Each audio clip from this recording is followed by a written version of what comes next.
लक्षात येत नाही साहेब की निवडणूक ह्या लोकसभेच्या विधानसभेच्या आम्ही पाहतो तिथं नेते असतात आणि त्यांच्या मागे कार्यकर्ते असतात, पण ही लोक निवडणूक आहे, स्थानिक निवडणूक आहे आणि कार्यकर्त्याची निवडणूक म्हणून ओळखली जाते. पण दुर्दैव असं आहे की या भाजपमध्ये एवढी आज तिथं लाताळी लागलेली आहे, मारामार लागलेली आहे तिकिटासाठी.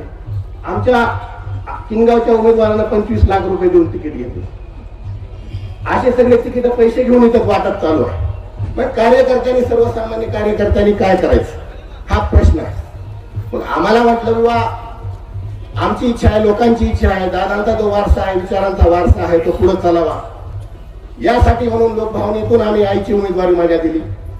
आणि विनायकराव पाटील साहेबांनी बोलले मला की काय तुम्ही तयार लढणार आहात का? मी मला साहेब माझी इच्छा आहे, लढायची आहे.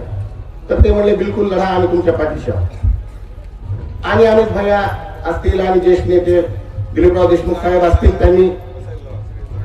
त्यांनी आमच्या आईची उमेदवारी आम्हाला दिली आणि आम्ही आज दोघांनी तिथे कामाला लागलेलो आहोत. किनगाव साहेब आज तिन्ही पंजा जिल्हा परिषद आणि दोन्ही पंचायत समित्या या बहुमताने निवडून येणार आहेत. आणि आज तुम्ही बघा किनगावचं जे पूर्वीपासून तर जे तुम्ही बाले किल्ला बिल्ले किल्ला हे सगळं विसरून जा. तिथं आज जे ठप्प झालं विकासाचा जो अनुशेष आहे मागच्या 23 वर्षामध्ये 2002 ला दादा निवडून आले त्या या तुमच्या अंदोरी पण त्याच्यामध्ये पंचायत समिती होती. त्यांनी ह्या पूर्ण मतदारसंघाचं 25 कोटीचं बजेट या सिमेंट रोडचं तयार केलं होतं. ते जिल्हा परिषद दिलं होतं. काळे साहेब अध्यक्ष होते. दादा तिथं सभागृह जणांना सोडायचे.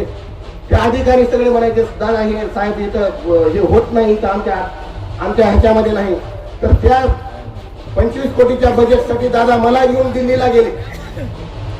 ग्रामीण विकास मंत्रालयापर्यंत आम्ही त्याचा पाठपुरावा केला आणि ते पूर्णही झालं असतं, पण दुर्दैवानं 2003 मध्ये त्यांचा अपघात झाला आणि सगळा विकास आता ठप्प झाला. त्याच्यानंतर एवढे जिल्हा परिषद मेंबर झाले, एवढ्या तिथं हे झाल्या सगळ्या पंचायत समितीचे, पण कुठलाही आज किनगाव आणि पंचक्रोशी मधील वाड्या आपण जर बघितल्या तर तिथं अगदी दुरावस्था होऊन गेलेली आहे. किनगाव मध्ये साधं शौचालय नाही, एवढं मोठं तालुका लेवलचं गाव आहे. पुरुषांचं थोडा एक महिलांचा स्वच्छतागृह तिथं नाही. किती आम्हाला महिलांना किती त्रास होत असेल त्या ठिकाणी तुम्ही हा विचार करा. नाल्या आहेत त्या दादानी केलेल्या सरपंच काळ असताना, दादा सरपंच होते 1978 ते 96 18 वर्ष सलग त्यांनी सरपंच म्हणून किनगाव आणि आजूबाजूच्या त्या वाड्यांचा तिथं कारभार केला. त्यांनी तयार केलेल्या नाल्या आहेत बस स्टँड पर्यंतच्या. त्या नाल्या तुम्हाला दिसणार नाहीत, खोदल्या तर तिथं खाली नाल्या आहेत, बुजून गेल्या नाल्या सगळ्या, सगळं रस्त्यावर पाणी आहे. आज ठाकरे नगरचं नाव घेतात लोक. दादानी तिथं ठाकरे नगर नावाने एवढी मोठी वस्ती वसवली. आता जी पाणी पुरवठा योजना आहे ती दादानी केलेली आहे हट्टीवरून.